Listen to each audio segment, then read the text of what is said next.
علیکم ورحمۃ اللہ وبرکاتہ۔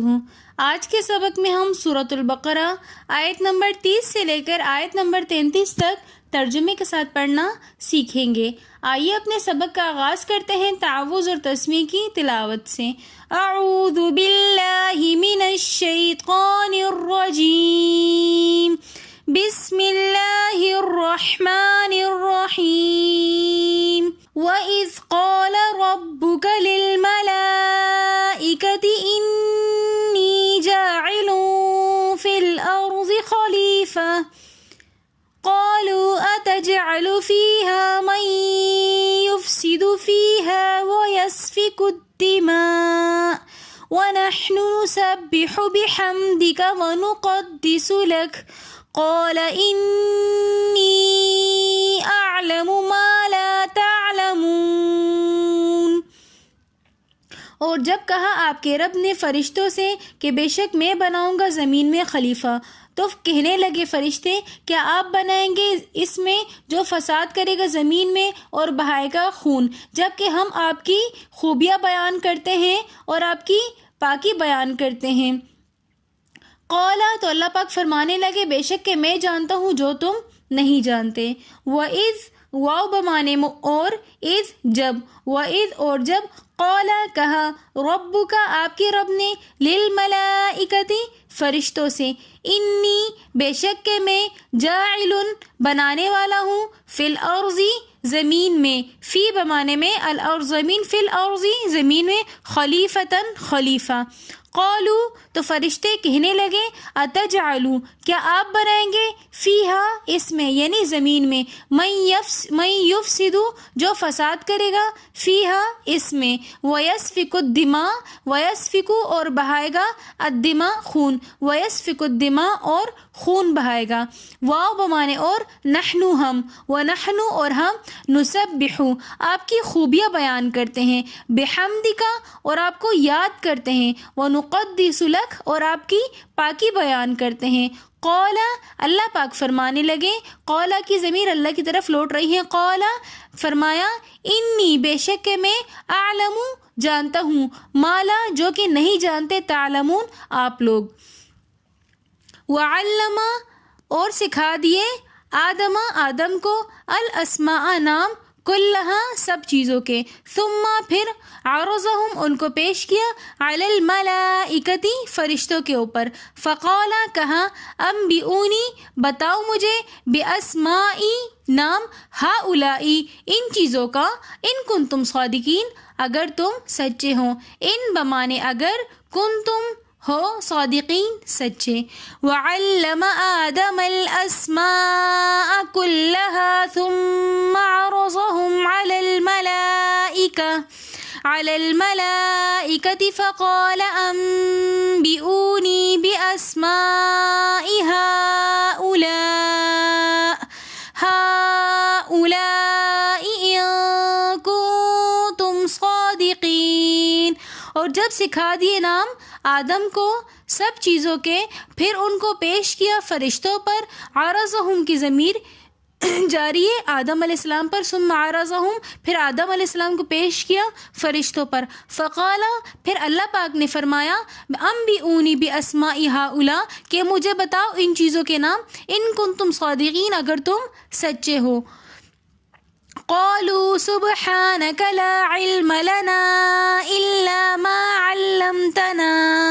قالوا تو فرشتے کہنے لگے، سبحانک آپ کی ذات پاک ہے، لا علم لنا ہمیں علم نہیں ہے، لا علم نہیں ہے، لنا ہمیں، لا علم لنا ہمیں علم نہیں ہے، الا مگر، ما علمتنا جو آپ نے ہمیں سکھایا، انک انت العلیم الحکیم بے شک کہ آپ تو جاننے والے اور حکمتوں والے ہیں۔ قالوا سبحانک فرشتے کہنے لگے، ہمیں علم نہیں ہے مگر اتنا ہی جتنا آپ نے ہمیں سکھایا، بے شک کہ آپ ہی جاننے والے اور حکمتوں والے ہیں۔ قال یا آدم انبئہم باسمائہم۔ قال کہا، یا آدم اے آدم، انبئہم بتا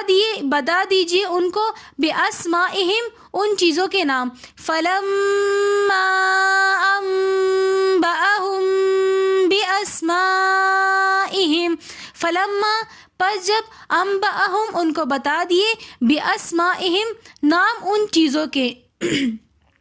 قال تو فرمایا الم اقل لکم کیا میں نے نہیں کہا تھا انی بے شک کہ میں اعلم جانتا ہوں غیب السماواتی چھپی ہوئی باتیں آسمانوں کی والارض اور زمینوں کی واعلم اور میں جانتا ہوں ما تبدون جو تم ظاہر کرتے ہو وما کنتم تکتمون اور جو کچھ تم چھپاتے ہو قال یا آدم اور جب کہا قال کہا یا آدم اے آدم بتا دیجئے ان چیزوں کے نام فرشتوں کو پھر جب بتا دیے ان چیزوں کے نام قال تو کہنے لگے اللہ پاک کیا میں نے نہیں کہا تھا کہ میں جانتا ہوں چھپی ہوئی باتیں آسمانوں کی اور زمین کی اور میں جانتا ہوں جو کچھ تم ظاہر کرتے ہو اور جو کچھ تم چھپاتے ہو جس وقت اللہ پاک نے فرشتوں سے فرمایا کہ میں آدم علیہ السلام کو بنانے والا ہوں ایک نئی مخلوق کو بنانے والا ہوں تو اس سے تو بظاہر یہ معلوم ہوتا ہے کہ اللہ پاک نے فرشتوں سے مشورہ کیا تو اب یہاں پر یہ سوال پیدا ہوتا ہے کہ اللہ کو فرشتوں سے مشورہ کرنے کی ضرورت تھی تو ظاہر ہے کہ اس کا جواب بالکل واضح ہے کہ اللہ کو تو بالکل بھی ضرورت نہیں تھی مشورہ تو وہاں کیا جاتا ہے کہ جہاں پر ہوتا ہے کہ معاملات دو لوگوں کے درمیان ہوتے ہیں تو مشورہ کیا جاتا ہے تاکہ کسی ایک فریقین کے ساتھ زیادتی نہ ہو جائے تو یہاں پر تو ایسا کوئی معاملہ نہیں تھا صرف اور صرف یہاں پر امت کو بتانا تھا کہ مشورہ کرنا سنت ہے امت کی تعلیم کے لیے جیسے کہ آپ علیہ الصلوۃ والسلام بھی صاحب وحی تھے وحی کے ذریعے سے آپ علیہ الصلوۃ والسلام کو بتا دیا جاتا تھا کہ اس کام میں آپ کے لیے خیر ہوگی اور آپ کو یہ کام ایسا کرنا ہے لیکن اس کے باوجود آپ علیہ الصلوۃ والسلام صحابہ کرام رضی اللہ تعالیٰ عنہم اور ازواج مطہرات رضی اللہ تعالیٰ عنہم اجمعین سے مشورہ فرماتے تھے تو اس آیت سے مشورے کا بھی ثبوت ہوتا ہے کہ مشورہ کرنا سنت ہے لہٰذا ہمیں بھی اپنے ہر ایک کام میں مشورہ کرنا چاہیے پھر یہاں پر آگے اللہ پاک نے جب مشورہ کیا فرشتوں کے ساتھ اور ان کے سامنے کہا کہ میں ایک ایسی مخلوق بنانے والا ہوں تو اس کے جواب میں فرشتوں نے جب کہا کہ یا اللہ پاک ہم تو اتنی پاکیزہ مخلوق ہے کہ ہر وقت آپ کی عبادت کرتے ہیں اور آپ کے سامنے حمد و ثنا آپ کی بیان کرتے ہیں جبکہ آپ ایک ایسی مخلوق بنا رہے ہیں کہ جو ہر وقت فساد کرے گی تو کیا ایک ایسی مخلوق بنانی چاہیے کہ جس کے بارے میں یہ بھی ہو کہ وہ دنیا میں آ کر فساد بھی کرے گی تو اس کے جواب میں اللہ پاک نے پھر فرشتوں کا یہ جو کہنا تھا یہ اعتراض کے طور پہ نہیں تھا بلکہ ان کو ان فرشتوں کو کہیں سے یہ علم ہو گیا تھا کہ اللہ پاک جو مخلوق بنانے والے ہیں تو وہ صرف اور صرف اللہ پاک جو مخلوق بنانے والے ہیں تو اس کی اصل میں حکمت کیا ہے تو اللہ پاک نے پھر اس کے لیے آدم علیہ الصلوۃ والسلام کو بنانے کے بعد ایک خاص قسم کا علم دے دیا اور وہ علم ایسا نہیں تھا کہ فرشتوں سے چھپایا گیا تھا لیکن فرشتوں کے اندر وہ علم وہ حکمت لینے کی استعداد موجود نہیں تھی جس کی وجہ سے فرشتے وہ اس کو اس طرح سے نہیں لے سکے وہ صلاحیت فرشتوں کے اندر نہیں تھی جو آدم علیہ السلام کے اندر تھی تو آدم علیہ السلام نے اس صلاحیت کو استعمال کرتے ہوئے وہ علم لے لیا اور آدم علیہ السلام کو یاد رہا اور فرشتے بھول گئے اس علم کو تو اس وجہ سے اللہ پاک نے کہا کہ مجھے جو اب مخلوق بنانی ہے تو اس کے لیے جو علم مجھے دینا ہے تو فرشتے اس صلاحیت کے متحمل نہیں ہیں بلکہ اس صلاحیت کے متحمل انسان ہی ہیں دوسرا یہ کہ فرشتے سمجھتے تھے کہ ہم ہی بہت زیادہ افضل مخلوق ہیں تو اللہ پاک نے انسان کو بنا کر یہ بھی بتا دیا کہ فرشتوں سے بھی بہتر مخلوق ہے اگر وہ اچھے اعمال اور اچھے کردار کی متحمل ہوں اگر آپ کو ہماری آج کی ویڈیو پسند آئی ہو تو ویڈیو کو like comment share and subscribe ضرور کیجیے گا ملتے ہیں نیکسٹ ویڈیو میں تب تک کے لیے اللہ حافظ